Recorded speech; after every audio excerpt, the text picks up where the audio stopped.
शुरुआत करते हैं चेन्नई सुपर किंग्स से। 4 overseas players Matheesha Pathirana, Sam Curran जो ट्रेड हुए हैं राजस्थान रॉयल्स के साथ, तीसरा नाम है रचिन रविंद्र का और चौथा नाम है डेवॉन कॉनवे का। ये 4 प्लेयर्स रिलीज कर दिए चेन्नई सुपर किंग्स ने।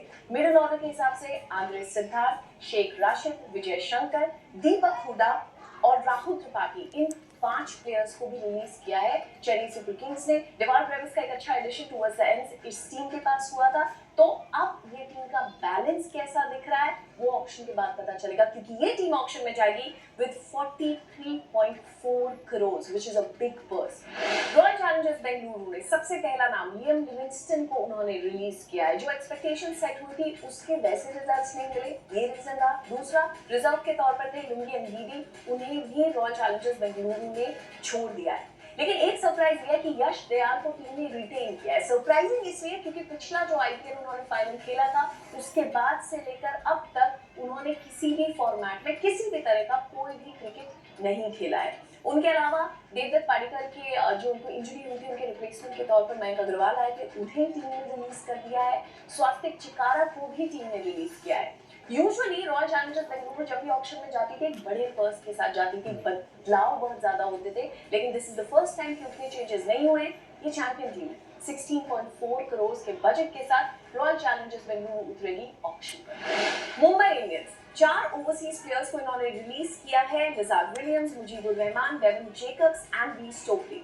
विल जैक्स को मुंबई इंडियंस ने रिटेन किया है, जो कि टीम को अच्छा बैलेंस दे सकते हैं। उनके अलावा शॉर्टन रदरफोर्ड का एक एडिशन है गुजरात टाइटंस से मुंबई इंडियंस के पास, वो वापस आ गए हैं।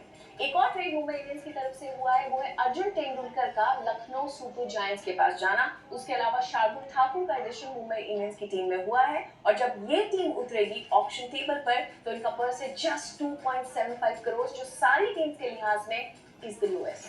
2024 के चैंपियंस कोलकाता नाइट राइडर्स ने अपने फैंस को एक बहुत बड़ा शॉक दिया है, क्योंकि उन्होंने रिलीज किया है आंद्रे रसल को। इतनी पुरानी ये पार्टनरशिप रही है, साथ रहा, कितने सारे लम्हे साथ में गुजारे हैं, जीत के हार के, लेकिन आंद्रे रसल अब इस टीम का हिस्सा नहीं है। उनके अलावा जो ओवरसीज प्लेयर्स हैं जिन्हें रिलीज किया है, मोइन अली, एंड्रिक नॉकिए, Quinton de Kock, Rahmanullah Gurbaz and Spencer Johnson, ये ओवरसीज प्लेयर्स हैं जो केकेआर की तरफ से रिलीज हुए हैं। लेकिन एक और नाम जिनको रिलीज किया गया है वो है वेंकटेश अय्यर। उनके जाने के साथ साथ केकेआर का जो पर्स है वो बहुत बड़ा हो जाता है, क्योंकि 23.75 crore was the budget. Now total KKR 64.3 crore के साथ उतरेगी इस बार ऑक्शन।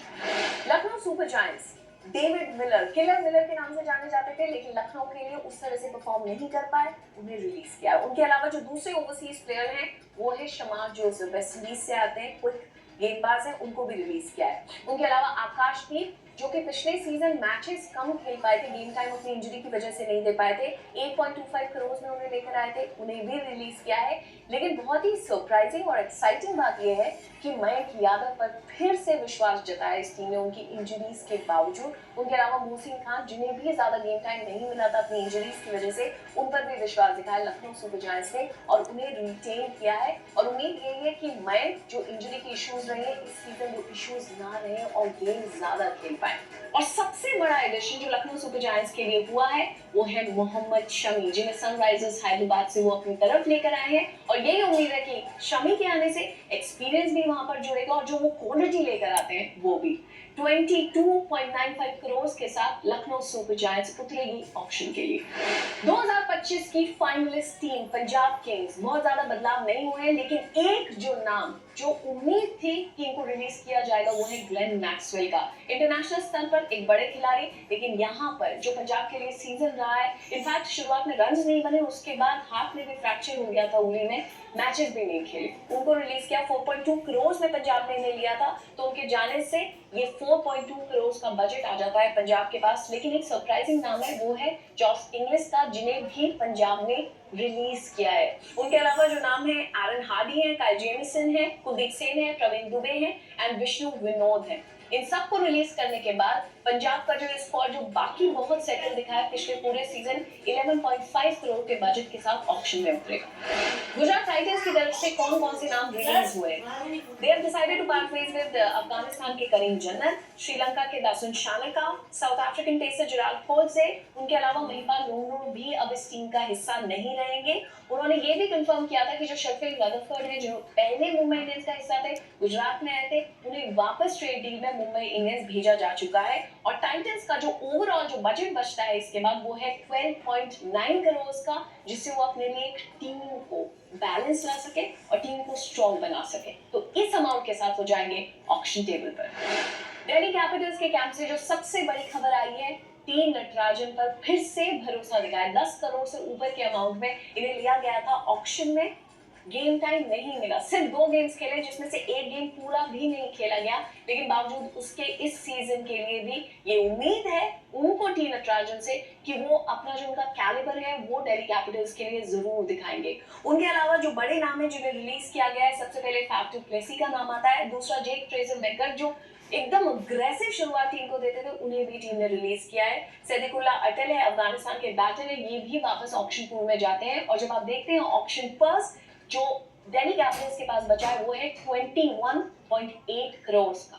सनराइजर्स हैदराबाद के कैंप से जो सबसे बड़ी खबर है वो ये कि एंड्रिक क्लासन, उनकी जो सबसे एक्सपेंसिव बाय थी 23 करोड़, उन्हें उन्होंने रिटेन किया है। Obviously as expected Heinrich Klaasen is an asset to the team, लेकिन उनके अलावा जो प्लेयर्स को रिलीज किया है, अपने दोनों लेग स्पिनर्स एडम जैम्पा और राहुल चहर, दोनों को इन्होंने रिलीज किया है। इनके अलावा साउथ अफ्रीकन डियान मोल्टन भी रिलीज लिस्ट में उनका नाम है, और जो दूसरा नाम है वो है अभिनव मनोहर का।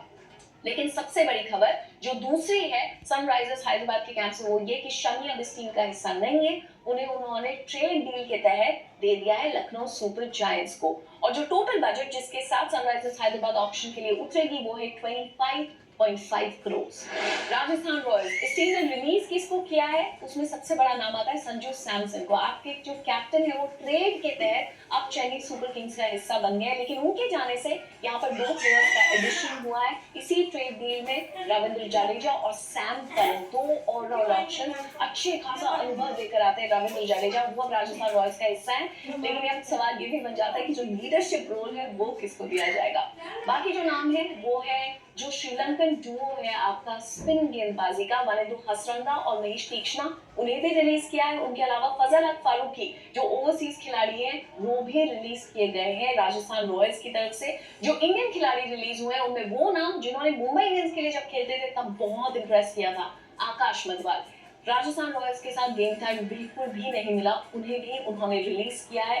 अशोक शर्मा, कुणाल राठौर, एन कुमार कार्तिकेय को भी रिलीज किया है राजस्थान रॉयल्स ने। और आप लोगों का, आप हमें कमेंट्स में बताइए आपका क्या विचार है। हमारे लिए ये जो रिलीज की लिस्ट में हमने जो नाम देखे ये हमारे सरप्राइजिंग थे, आपके लिए कौन सा नाम सबसे ज्यादा सरप्राइजिंग था और कहां पर आपको लगता है कि इस टीम ने ये बड़ी मिस्टेक कर दी है? Let us know in the comments.